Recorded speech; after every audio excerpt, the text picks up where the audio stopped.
What is up, everybody? Welcome to the Bronx Pinstripes Show. Today we're previewing the Boston Red Sox with Chad Jennings of The Athletic. Chad has been on the show for each of the last 3 or 4 years previewing the Red Sox. Chad, welcome back. How you doing? I'm doing all right. I'm in sunny Florida, which is nice, and yeah, otherwise everything's kind of normal.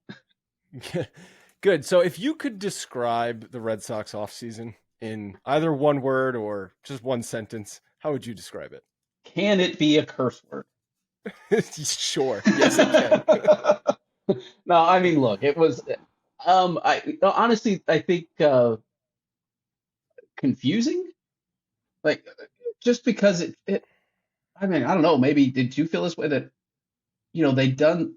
It felt to me like they brought Heim in, and he kind of had done the dirty work, right? The like, he's the one who traded Mookie and got payroll down below the CBT, and then they get rid of him, bring in Breslow, and it feels like they're setting everything up for like, all right, now there's this young core that's kind of starting to break through, and we're gonna say that the reason we finished in last place 3 out of 4 years is because of Heim, and now we're gonna spend and go and the chairman Tom Warner comes out early in the offseason and says, we're going to be full throttle and they need pitching, and this is a market filled with pitching. Like it just seemed to be setting up for like, all right, they've done the this other part, and now they're going to go be the big spending Red Sox again, and that didn't happen.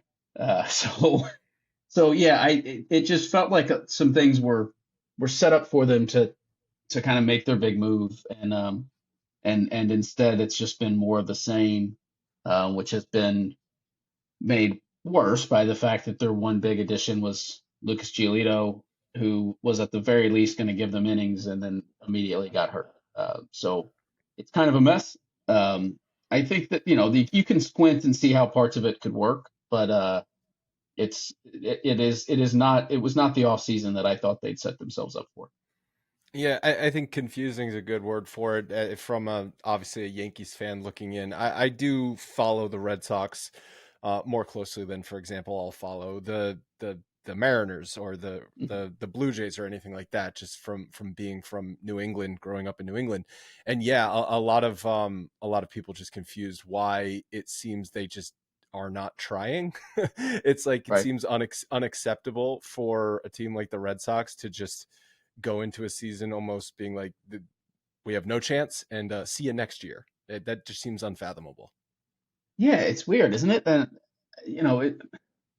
part of me does wonder if they kept, because obviously the playbook they're running here is the same, right? A new guy running baseball ops, but the playbook's the same. They're clearly doing the same thing under Breslow that they were doing under Heim.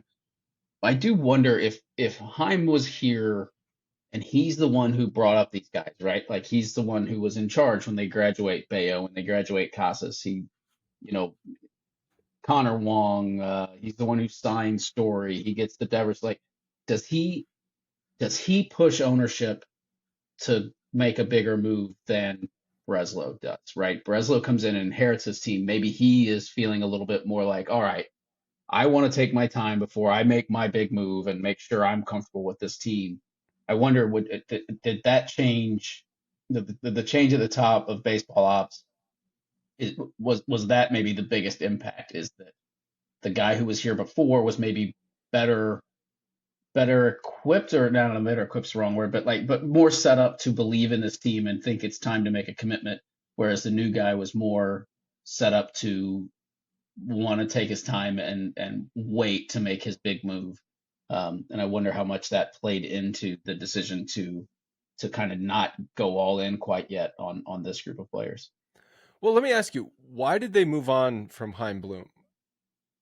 Yeah, it's some of it's hard to tell. I mean, I mean, well, it's not that hard to tell, I guess. I mean, the bottom line is just that they were bad, right? I mean, they last place was it 3 out of 4, right? And it's so, and they've so it's the question is then is that did they move on because they need to blame someone for being bad, or did they move on because they think that he was not up to the job?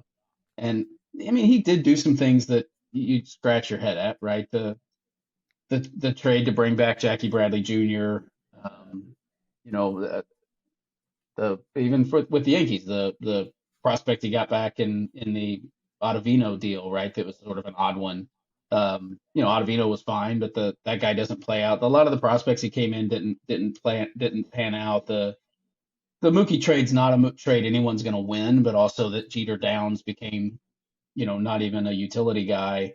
Um, just a lot of things. You could make the case that they just feel like he wasn't up to the job, but I think they were on board with everything he was doing and the approach with which he was doing it, and I think you're seeing that now that they clearly still want to follow um, that same playbook. And when you ask Sam Kennedy or anyone, I mean, they're all like, oh no, like they speak highly of Heim and think that he had the right idea. It's just I think the bottom line is that in the end, the Red Sox can't finish in last place that much and not expect there to be some sort of shakeup. And I think they are committed more to Alex Cora than they were to Heim. Well, isn't Cora going into the final year of his contract? Yeah, but I'm saying, but so was Heim, right? So like, if you're so if you're gonna make a move at the top of one of those two, right? Oh They yeah. they kept Alex and didn't keep Heim. Um, but Well, yeah, I think let me it's okay. let me rephrase the question. Why move on from Heim Bloom and just hire someone in Craig Breslow that seemingly Yeah, is just operating the same way? right. That's what I'm saying about the confusing part is it's dude, they clearly believe that the broader philosophies that Heim brought in are right. They clearly want those things still to happen.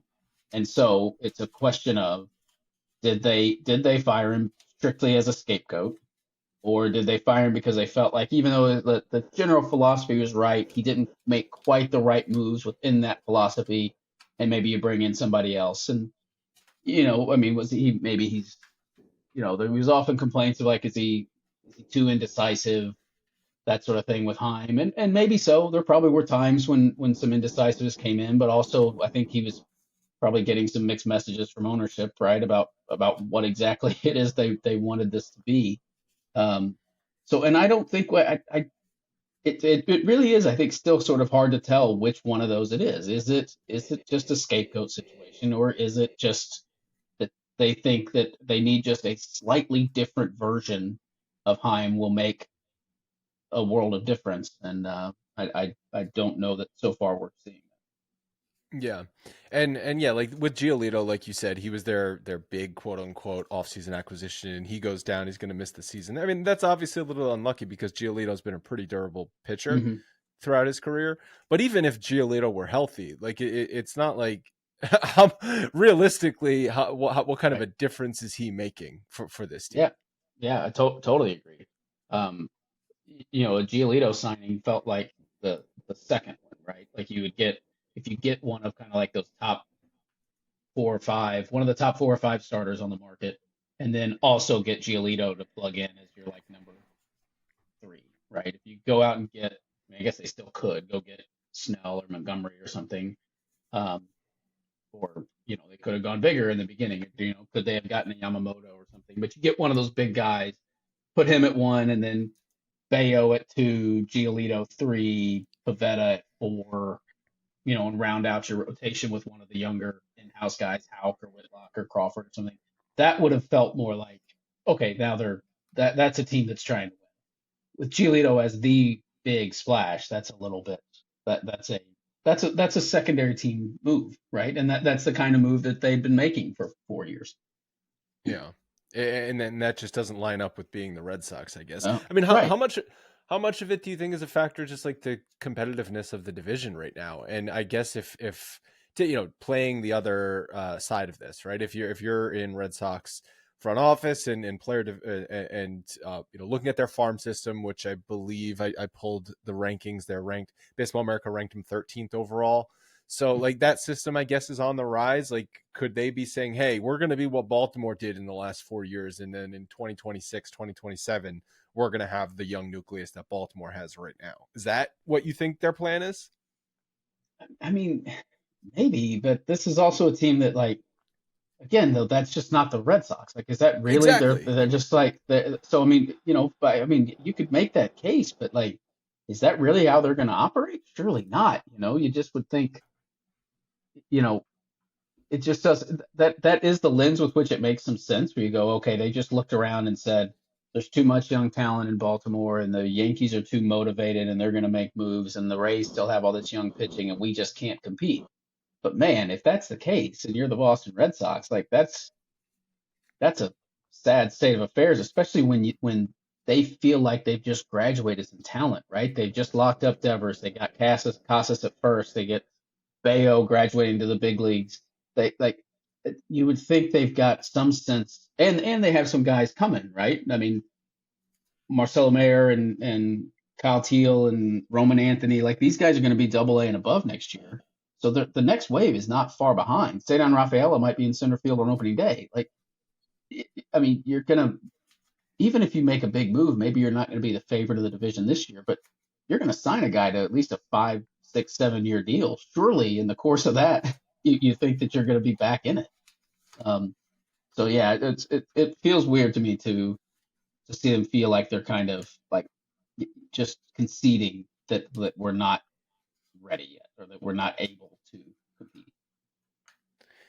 Is this an ownership? Because I've read places that this is like John Henry just sort of with Fenway Sport, like prioritizing Fenway Sports Group over the Boston Red Sox at this point, and just making sure that that organization is on the right. Because didn't he invest a lot of money in like the PGA Tour this Yeah, very recently? Yeah, they've got a big golf thing going on, and obviously they've got Liverpool, and they just recently added the Pittsburgh Penguins, and so there is a lot going on with them, but they always, and I really feel like a lot of this is that they can. I mean, the name of the group is Fenway Sports Group. Like their right. centerpiece has always been the Red Sox, and Yeah, so if you want Fenway Sports Group to be viable, you gotta your flagship's got to be viable, right? And I mean, this they signed a Netflix deal. Like you're going to do a Netflix documentary on the team and not make it as good as it can be. Like what? It's just sort of baffling to me. yeah. That's funny. I didn't put two and two together. Yeah, it's not going to be much of an exciting documentary if the team wins 77 games. Yeah, I mean, or it's going to be thrilling. Like I mean, it could be it could be an unbelievable disaster. But I don't know. I don't know. And they still talk as if like even like in like side off the record conversations, like as if like, well, we feel like we're kind of being sold short on this stuff, and we think this is going to work. And okay, but if you really believe that, why wouldn't you commit something to it? Like you said, I don't especially know. when there were players to be had this offseason. It's not like Yeah, Yamamoto was the only free agent or Otani was the only free agent. It's like it's still baffling to me that somehow the reigning NL Cy Young award winner is still not on a team. And Jordan Montgomery, a guy who pitched his ass off for a season and a half after leaving the Yankees and like was one of the key cogs in the championship run. How do those two guys yeah, not have jobs? yeah. It's really strange that would have happened, industry wide. Um, that they're still out there in the same offseason when the Dodgers spent $1 billion. Like what a weird. It's just odd. It's just the whole. It's just strange. And especially pitching, right? Like every team, you could have the best rotation in baseball, and you would still feel like you could add a pitcher, right? Like so, I don't know. It's an odd. The whole thing is a very strange situation to have those guys still out there. Yeah, and that's why I thought that the Red Sox would pounce on one of those guys, just Yeah, just because even if you don't think that you realistically have a good chance to win anything this year, I mean, it's not like Blake Snell or Jordan Montgomery are 1 year moves. Those are 4, 5, 6, even longer moves where then the farm system can start to blossom for the Red Sox. So I don't know. yeah. Yeah, It's when the Cubs signed John Lester, right? Like they yeah. weren't. They were like they knew though that within the course of that, like this was the pitcher they wanted. They went and got him, and it was whatever 2 years later that they won. But like that was a move not necessarily about just that year. It was a move about like we think we're about ready, and so we better get the guy now. And the Red Sox, I would think, would feel like they've got some young talent in place and some more coming. Like make the move now. Go ahead and get there, and also satisfy your fan base. Like even if it doesn't work, even if the division is too deep this year and you're either a wild card team or you miss playoffs again or whatever, like at least show your fan base that you're in it, right? Like don't you could have owned the narrative a little bit and they just didn't. Well, it's weird that like we're talking about the Red Sox and saying like, oh, like the goal should just be play competitive September baseball where, even if you realistically don't have a strong chance, at least you have a chance. But like that really should have been their goal this year and could have very easily with a couple moves. And the John Lester thing I think is a good segue into Theo Epstein, who came back to Fenway Sports Group as well this offseason. Mhm. Yeah. And I thought he was he doing that thing with Major League Baseball where he was like an advisor for a year or two, right? It was like a very short time, but I Yeah, thought some he'd of been there for that, yeah, like 2 or 3 years. He was key in a lot of the rule changes and stuff. right. I thought his comments about just the analytics in the game because he was, rewind 10 years ago and one of the faces of analytics from a GM perspective was Theo Epstein, Yeah. and so to hear him talk about how, even though it has clearly created, you know, teams that are good, it's not the most exciting product, and ultimately that's what baseball should be, a entertaining product. So I really appreciated all of his comments, I think, in that role. So to see him go back to, I guess, not necessarily the Red Sox, but seems like he's heading that way, right? Um, maybe. I honestly don't know. I think that it feels to me more like that was my first thought was like he's still clearly coming here to like be the grown up in the room who's going to kind of take over the Red Sox. But I think also from Theo's point of view, like he's done that. I think this is more for him about like getting into this ownership role and getting himself involved in Liverpool and Pittsburgh and the PGA thing and like yeah, I mean I think he's obviously going to be involved with the Red Sox, but I don't think he's like the shadow GM or something. I really think this is more about like him getting involved with the Fenway Sports Group. Um, for whatever reason, that feels more like what he's where he is in his career. I think that more lines up with his desires, and but I think that if you're the Red Sox, you hope there's certainly a positive impact from having his voice in the conversation. But I don't think he's like the puppet master right now, like kind of looming over Breslow to secretly pull the strings. Yeah. It's funny. We just talked about Blake Snell, and I just saw some breaking news that he's going to the Giants for 2 years, $66 Wow. million. Yeah, 2 years, 62 million dollars with an option for, or excuse me, opt out after year one. Yeah. So that's Wow. So 30 plus million this year for him. yeah, and Okay. one of the stories, I don't know how closely you were following it with the Yankees, was that because they're already over the top tax threshold, they would have had to pay pretty Hmm. hefty penalty to sign Blake Snell. So if they were to sign him to $30 million, it actually would have been like a $60 million luxury Yeah. tax hit. Um, Part of me understands. Part of me is angry that the Yankees are talking about luxury tax hits when you could add another pitcher, but it's interesting. Okay, mid to late March, and Blake Snell's finally off the board. Montgomery's still there if the Yeah. Red Sox want Yeah. him. Yeah. Also, good luck, with that you're bothered that they're, that you're worried that the Yankees are worrying about luxury tax hits. I don't think that the Red Sox would feel sorry for you. Red Sox fans feel sorry for you in that regard right now. They've For got much bigger problems to worry about. Yeah, completely understand that. So, do you think, getting back to Theo, do you think like ownership is his end goal? Seems like when guys like Theo make these kinds of moves, they're working their way towards ownership in some capacity. Yeah, I mean, he's talked about like wanting to be involved with ownership. I mean, and I like zero inside information on this, but I mean, how much longer is Manfred going to be commissioner?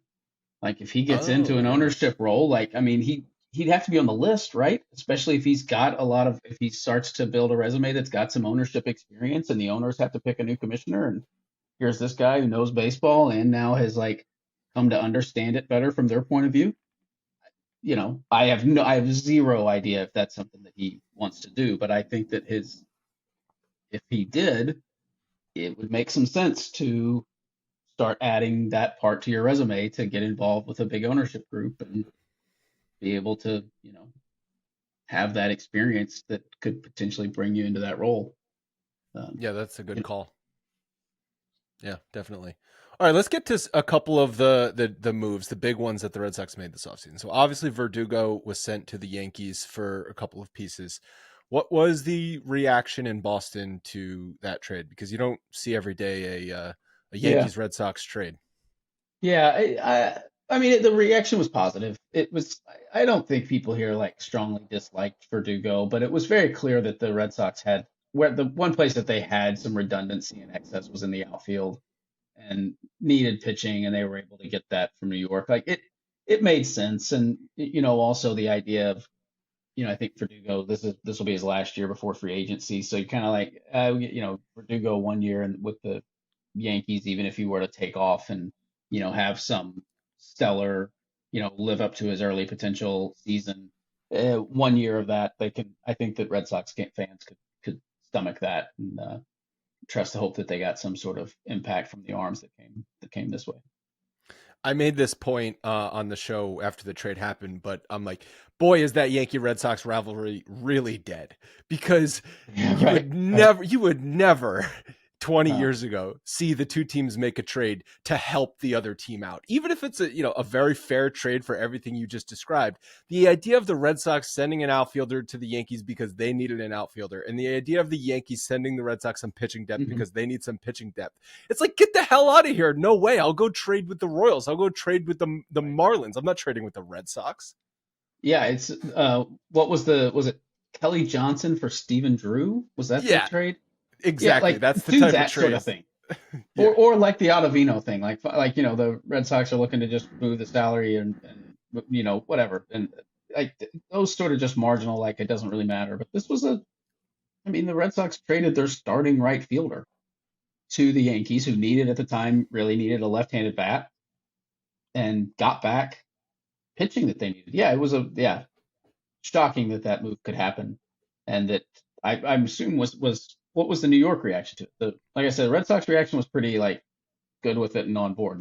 There was no sense of like betrayal. How dare you send our guy to the Yankees? No, and there was none of that for the Yankees either, which angers me because I miss those days.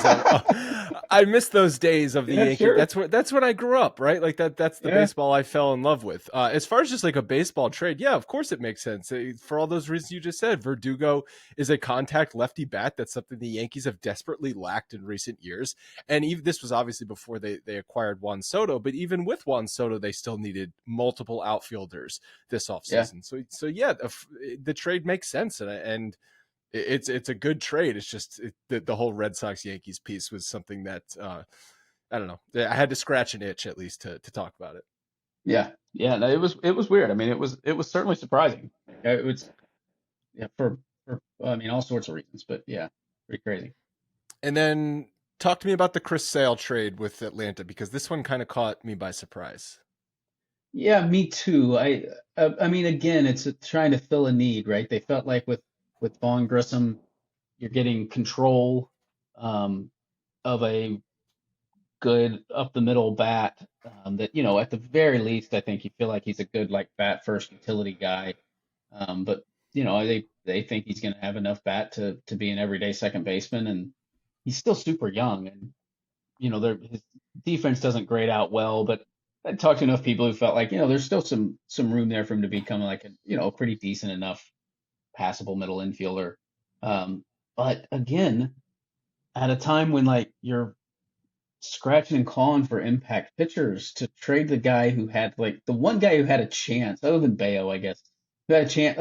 You can't. It's hard to rely on Chris Sale, but he still, when he was healthy, had shown some like really good stretches of being, if not, not the perennial Cy Young candidate, but like a really good pitcher. And I don't know, there was another sign of that, like this season's not the priority, right? Like you'd rather not try to like hope you get some real impact out of Sale and instead just sort of give whatever trade value he has left to try to get a guy who's got some staying power here. It is a need. I mean, they did need a second baseman. So it does like Vaughn Grissom's going to if he's going to be hurt at the beginning of the year, but he should be back by mid-April. Like he's going to be their everyday second baseman. So it's not like they're not getting anything to help the team right now. They're filling a hole that they had, but just an unusual way to do it, that I think really did again point to the priority being something down the line. But I guess for that type of thing though, wouldn't it have been better for the Red Sox to say have Sale pitch a couple months this year, prove that he's valuable, and then trade him at the deadline and sort of drive his price up that way? Maybe if he stays healthy though, right? Oh, Like of he course, still it's he it's a had, so risk. I think Yeah, that's the risk. I think they're just like they'd rather pass that risk on to someone else and get the yeah. known quantity. They probably felt like that Grissom again. He fills a need you have in the short term, and already kind of has that the long term value of a prospect you could get back as well. So I think they just sort of felt like that was enough to pull the deal. I don't think of it as a again as like a bad baseball trade. I think the value was about right, right? You give up, but it's just again, it was a weird one to do when like you don't really have that frontline pitching and there's concerns about your rotation that you fill second base by trading away Chris Sale. It was just again kind of an odd move. So the sports books have the Red Sox at 77.5 for their over under. What in your mind would have to go right in order to exceed that number and say win in the low 80s, be a if you win 83 games, Mhm. you're at least semi competitive at that point. Yeah, it would be the do they have enough pitching? I mean, Kenley Jansen's getting even older. Chris Martin's late 30s. Those are your top two relievers. And then the rotation, I mean, I think you feel pretty confident that Bayo's maybe not going to be like a super ace, but he's good. Pavetta, they feel like found something last year, but then I mean, after that, it's Cutter Crawford and Tanner Houck and Garrett Whitlock, and again, you can see it how it could work. I mean, those guys have talent. There's a chance it could play out. I think Whitlock in particular has pitched so well out of the bullpen, and if you can kind of get him now, with an actual healthy offseason, get him going, but man, it just feels like you're going to have to get a lot. Though all of those starters are going to have to play out exactly right, and there's not a lot there, right? Like they just haven't. There's not a lot of track record there, um, talent, but you're banking on that playing out, and to me that's where the difference lies. If that doesn't work, they're a non-competitive team. But if those guys pitch well and stay healthy and all that stuff, then maybe you've got a shot. So if you remember from like, the late 2010s, 2018, 2019, it was whoever just wipes the floor with Baltimore would win the division. So Right. is it this year whoever wipes the floor with Boston will win the AL East? Yeah, man. I mean, it really could be. Although, I don't know. I still think you look around, the other teams are there are some flaws around, and you start seeing teams get hurt. You're well aware the Garrett Cole injury is a problem. Um, the Yeah, I'd Rays, say so. I'd say so, yeah, Chad. I'd say so. yeah, yeah. But I mean, but again, that's where you can start to see like there are some issues with kind of every team in the division where you could see how it could go wrong. But yeah, right now, I mean, I think it's overwhelmingly the Red Sox are the team that everybody else is going to feel like they have to beat up on. Yeah, I mean, that it is amazing to think that, but I think that's true. All right, final question. It's kind of leads nicely into what is your bold prediction for the AL East this year? It could be division wide, it could be Red Sox specific, or even a player on the Red Sox if you think they're gonna, maybe have a breakout year that someone's not on their Yeah. radar right now. Well, I wonder, I'm probably thinking this just because I was in Ray's camp today, but they feel like the team that's going to like linger in the back and you're going to kind of be like, oh, okay, it's not working for them. And then some of those pitchers are going to start getting healthy mid-season. They've got a lot of arms like on the verge of coming back. And I just could see them being a team that kind of lies in the weeds all season. And then you get to the second half and they've got like a influx of arms that I think they could become like sneaky and a problem in the second half if they start getting some of those arms healthy and they can do enough in the first half to sort of stay competitive. Then I think they could be sort of primed to make a run when you're kind of not expecting it. Okay, yeah, because I mean, obviously Tampa, no one's writing Tampa off, but most people are not picking them for the division. It's either Right. Baltimore, although with the Cole injury, I think that a lot of opinions have changed on the Yankees. The Yankees, their ceiling is very high this year. Their floor is also not is Yeah. can be pretty Totally. low with a lot of injuries. Yeah. Couple things like we're already seeing. Judge is banged up. Who knows if he's going to be ready for opening day? LeMahieu's likely not going to be ready for opening day. And if all goes perfectly, we'll see Garrett Cole at some point in June. So it's not going to take many more injuries to where the Yankees are scraping the bottom of the barrel for pitching depth too. So, but Yeah. okay, yeah, you've got Tampa. Yeah, I think pretty confident they can find some pitching. Seems like they do that every single season. Yeah. They do it all the time, man. It's a pretty impressive thing. All right, Chad. Well, have a great season, and maybe we'll catch up down the line this year. Yeah, it sounds great, man. It's anytime. Just let me know. Thank you.